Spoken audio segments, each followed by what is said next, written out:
Bismillahirrahmanirrahim. Penulis mengangkat dalil pertama tentang masalah keluarnya manusia dari neraka dengan syafaat. Artinya akan ada nanti orang-orang yang dikeluarkan dari neraka karena pertolongan. Pertolongan ini terbagi tentunya. Ada pertolongan dari Sang Pencipta Allah Subhanahu wa taala, ada pertolongan dari para nabi-nabi, ada pertolongan dari para syuhada, orang-orang siddiq, orang yang mati syahid, orang-orang yang jujur, orang saleh, ya, para orang-orang yang memang sudah lolos dari timbangan amal. Mereka memberikan syafaat, bisa pertolongan. Tetapi yang diberikan syafaat adalah orang-orang yang sudah masuk ke neraka. Dan jangan sampai dipahami salah nanti apa yang akan kita bahas. Oh, kalau kita akan dapat syafaat, nggak apa-apa kita masuk neraka dulu. Ini kebutuhan. Kenapa Anda mau ya mendapatkan fasilitas, tapi Anda lewat penjara dulu? Untuk apa? Kenapa seperti itu? Kenapa nggak dapat fasilitas tanpa harus melalui penjara? Maka perlu difahami teman-teman sekalian. Jadi ada siksaan yang dia lalui tanpa ada batas berhenti, tanpa ada waktu berhenti 24 jam. Dan Allah alam berapa lama baru kemudian dapat syafaat. Tapi ini juga syaratnya harus seorang muslim. Harus ada sedalam hatinya walaupun seperti biji sawi dari keimanan. Yang kafir, musyrik, munafik, mustahil. Mereka akan kekal selamanya. Penulis mengangkat dalil pertama tentang adanya syafaat atau pertolongan ini, yaitu surat Toha ayat 109. Bunyinya, a'udzubillahi minasyaitonirrajim, yauma idzin la tanfa'u syafa'atu illa man adina lahu ar-rahman wa radiya lahu qawla. Pada hari itu, hari kiamat, hari kebangkitan, tidak berguna syafaat, rekomendasi pertolongan, kecuali syafaat orang yang Allah Maha Pemurah telah memberi izin kepadanya. Dan dia Allah telah meridhoi perkataannya. Maksudnya dia sendiri sudah lolos dari timbangan amal.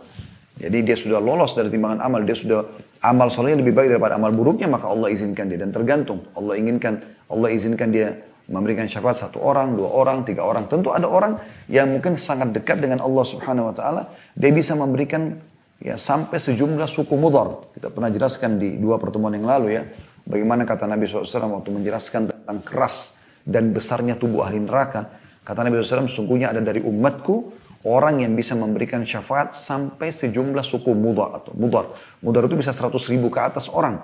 Bahkan kalau sekarang di hari ini perkembangan mereka sudah jutaan orang. Bisa diberikan syafaat karena banyaknya amal soleh dia. Baiknya hubungannya dengan Allah SWT.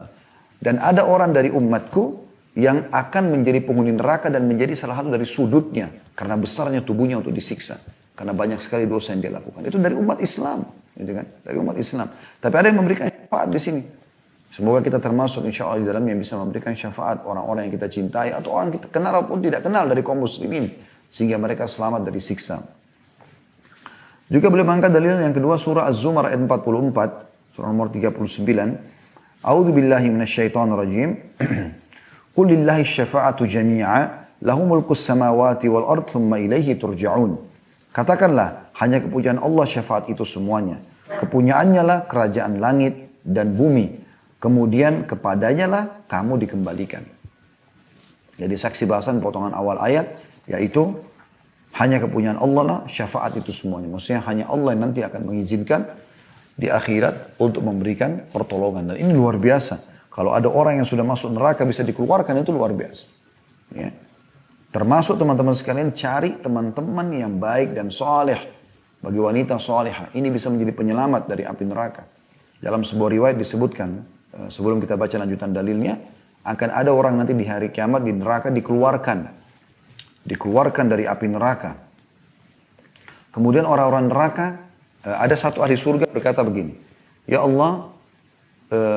Engkau telah lolos aku masuk ke dalam surga. Tapi aku tidak melihat sahabatku si fulan.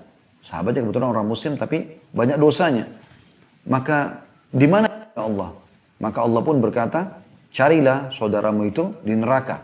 Kalau dia ada keluarkan. Sahabatmu itu bukan saudara, ini sahabatnya. Orang tidak ada hubungan kerabat.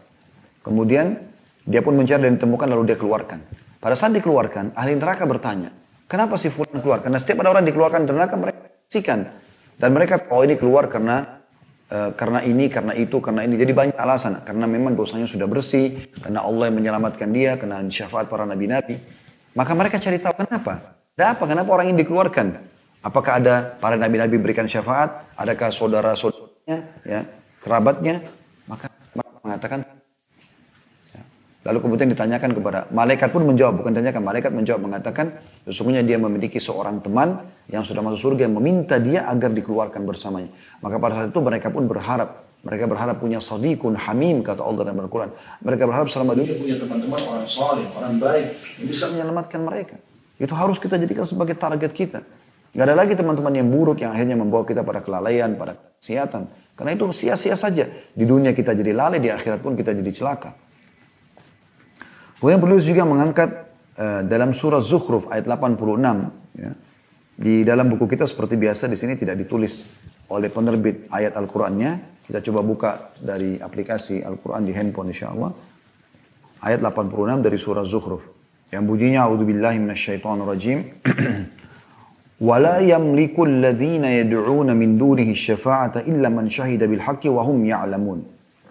Yang artinya, dan sesembahan-sesembahan yang mereka sembah selain Allah, patung-patung, pohon, apalah, jin-jin, penjaga laut, penjaga sungai, penjaga gua, yang mereka bohong semua penyembahan itu. Tidak ada hak ketuhanan mereka sama sekali. Sesembahan-sembahan yang mereka beri sembah, sesembahan-sesembahan yang mereka sembah selain Allah tidak dapat memberi syafaat. Akan tapi orang yang dapat beri syafaat ialah orang yang mengakui yang hak, maksudnya bertauhid kepada Allah dan mereka meyakininya. Ini 3 dalil yang diangkat oleh penulis dari ayat Al-Quran tentang adanya syafaat.